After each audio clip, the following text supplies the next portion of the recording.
مدد کرنے پر تو وہ مطلب کہ مستحق بھی نہیں لینے کا، اگر اس نے خود اپنے پیسے اپنے لیے بنایا ہو اور پھر وہ اس کے اخراجات لینا چاہے تو جتنے اخراجات لگے اتنے لے گا وہ. ٹھیک ہے ٹھیک ہے میرے پیارے محترم اسلام بھائیو، یہ بھی اس صورت میں ہے جتنے اخراجات لگے ہیں کہ ان کے درمیان معاہدہ ہوگا کہ بھئی آپ کیا چاہتے ہیں. ٹھیک ہے. اگر تو اپنا ملبہ لے جانا چاہتا ہے تو ملبہ لے جانے کی اجازت دی جائے گی. ٹھیک ہے. پھر ملبہ نکال کر جو چیزیں بچتی ہیں اس کی قیمت اسے دی جائے گی. ٹھیک ہے ٹھیک ہے. میرے پیارے محترم اسلامی بھائیوں، ہم سب کو رہنمائی کے مدنی پھول مل رہے ہیں. تجارت کا ٹاپک ہے اور آج ہم نے ایک طرح سے آپ سب کے لیے اوپن فورم رکھا ہے. پرٹیکولرلی کسی مارکیٹ کو ہم نے فوکس نہیں کیا. آپ اگر ہمارے مفتی صاحب سے سوال کرنا چاہتے ہیں اجارے کے حوالے سے، بزنس کے حوالے سے، نمبرز آپ کے سامنے ہیں، آپ کال کر سکتے ہیں. ممکن ہوا تو آپ کی کال اسی سلسلے میں شامل کی جائے گی اور آپ کے جوابات بھی حاصل کیے جائیں گے. ایک اور ای میل کی طرف چلتے ہیں حضور. ہمیں ایک میل یہ ریسیو ہوئی ہے کہ اگر کوئی شخص اپنی خوشی سے اپنی زوجہ کو اس کے نام پہ پراپرٹی کر دیتا ہے اور بینک اکاؤنٹ بھی بعض اوقات لوگ کر دیتے ہیں، لیکن ساتھ ساتھ اس کو یہ بھی اختیار نہیں دیتا کہ اس کی اجازت کے بغیر اس رقم کو یوز نہیں کرے گی وہ عورت اور پراپرٹی کو بھی نہیں بیچ سکتی. لیکن وہ فرماتی ہیں کہ ایک اسلامی بہن ہے جنہوں نے شاید غالباً میل کی ہے یا ہو سکتا ہے مسئلہ پوچھا انہوں نے کہ مگر وہ مرد جو ہے اب گناہوں میں مبتلا ہو جاتا ہے اور اپنی رقم کو غلط کاموں میں استعمال کرتا ہے، تو کیا وہ عورت جس کے نام پر پراپرٹی ہے یا بینک اکاؤنٹ ہے، وہ اپنا بینک اکاؤنٹ یا اپنی پراپرٹی اپنی بچوں کے نام پر ٹرانسفر کر سکتی ہے؟ کیا ایسا کرنا شریعت میں اس کے لیے جائز ہے؟ اور اسی طرح ایک اور سوال ہے کہ کیا زوجہ اس پراپرٹی اور منی کی مالک کہلائے گی جبکہ اس کے نام ہے لیکن کنٹرول اس کے جو شوہر ہیں ان کے پاس ہے؟ دو سوال ہو گئے کہ کیا واقعی یہ مالک ہیں حالانکہ کنٹرول پاور ان کے پاس ہوتا ہے، اور کبھی ایسا وقت آ جائے تو کیا اس چیز کو وہ استعمال کر سکتی ہیں؟ شریعت اس کی اجازت دیتی ہے کہ نہیں؟ رہنمائی فرما دو.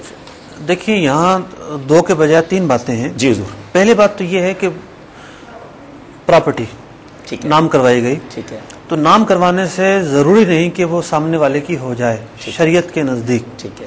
شریعت میں نام کروانا گفٹ یا ہبہ ہے، اور ہبہ کے لیے ضروری ہے کہ کوئی شخص اپنا قبضہ ختم کر کے جس کو ہبہ یا گفٹ کیا ہے اس کے قبضے میں وہ چیز دے دے. ٹھیک ہے. اب یہاں دو صورتیں ہو سکتی ہیں.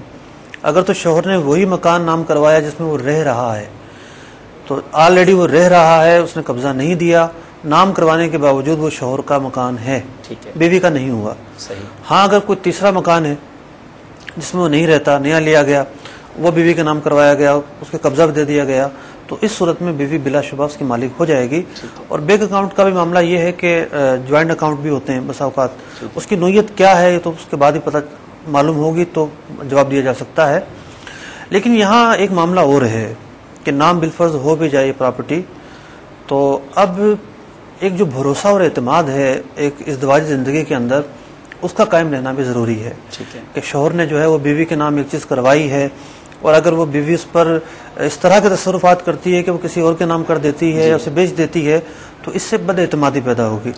اور جو زندگی کی گاڑی چل رہی ہے شاید اس میں بہت زیادہ دقتیں پیش آ جائیں. تو بہت ہی سوچ سمجھ کر عمل کیا جائے. اور رہی بات یہ کہ شوہر پیسے لیتا ہے اور جو چاہے استعمال کرتا ہے اسے سمجھایا جائے، اس کے مطلب کہ تفہیم کے اسباب پیدا کیے جائیں، اور اس طریقے سے اپنا نظام چلایا جائے کہ معاشرتی طور پر اور گھریلو طور پر زندگی خراب نہ ہو. صرف ہر چیز کا جو حل ہے وہ یہ تو نہیں ہے کہ جو چیز ہمارے ہاتھ میں اس کو ہم یوز کر لیں، بلکہ بسا اوقات ہم اپنا حق جتانے کے اندر بہت ساری غلطیاں کر بیٹھتے ہیں. صحیح فرما رہے ہیں آپ. تو اب بسا اوقات انسان جو ہے وہ اپنے حق کے معاملے میں صبر کر کے حالات کا سامنا کرتا ہے. تو یہ بھی ایک پہلو ہے. گھر میں مدنی ماحول کس طرح بنایا جائے، الحمدللہ وقتاً فوقتاً مدنی چینل پر اس کے بھی مدنی پھول آپ کو دیے جاتے ہیں. الحمدللہ امیر اہل سنت نے گھر میں مدنی ماحول بنانے کے 15 مدنی پھول بھی عطا فرمائے ہیں. اگر آپ نے ابھی تک نہیں پڑھے تو وہ مدنی پھول بھی پڑھ لیجیے. اور الحمدللہ نگران شورا اس طرح کے ٹاپکس پر بھی بیانات فرماتے رہتے ہیں. بیوی کو کیسا ہونا چاہیے، شوہر کو کیسا ہونا چاہیے. پچھلے دنوں یہ بیانات ہوئے تھے اور بہت اہم بیانات ہیں. اگر ابھی تک نہیں سنے تو بیانات اپنے گھر میں سنائیے. اور جس طرح مفتی صاحب نے ہماری رہنمائی کی کہ اگر شوہر ایسے کاموں میں مصروف ہے کہ وہ ناجائز جگہ پر وہ رقم یوز کر رہا ہے تو زوجہ کا کام ہے کہ کوشش کریں اس کی تربیت کا اہتمام ہو جائے. مدنی چینل ان کو دکھائیں اور اللہ تبارک و تعالیٰ سے دعا بھی فرماتی رہیں کہ ان کو راہ حق نصیب ہو جائے، صحیح راہ پر وہ آ جائیں. لیکن یہ حل نہیں ہے کہ بالکل ایک سیپریشن کر لی جائے اور ان چیزوں کو استعمال کر لیا جائے. کوشش کی جائے کہ گھر گرہستی کا معاملہ چلتا رہے. کالز کا سلسلہ شروع ہو چکا ہے. آئیے چلتے ہیں، دیکھتے ہیں کہ پہلے سائل ہم سے کیا سوال کرنا چاہتے ہیں. صلو علی الحبیب صلی اللہ تعالی علی محمد صلی اللہ علیہ وسلم. صادق حسین اختیاری سے. سر سوال یہ ہے کہ جب ہم کبھی کپڑا خریدتے ہیں تو دکاندار سے طے کر کے دے دیتے ہیں، تو بعد میں جب اسے گھر آ کر چیک کرتے ہیں تو وہ درمیان سے یا کسی اور جگہ سے خراب ہوتا ہے، تو جب واپس کرنے کے لیے جاتے ہیں تو وہ کہتے ہیں کہ ہم نے ایسے خریدا ہے تو آپ کو دے دیا ہے تو ہم تو اس کے ذمہ دار نہیں ہیں، تو اس کے بارے میں ہماری شریعت کیا کہتی ہے؟ صادق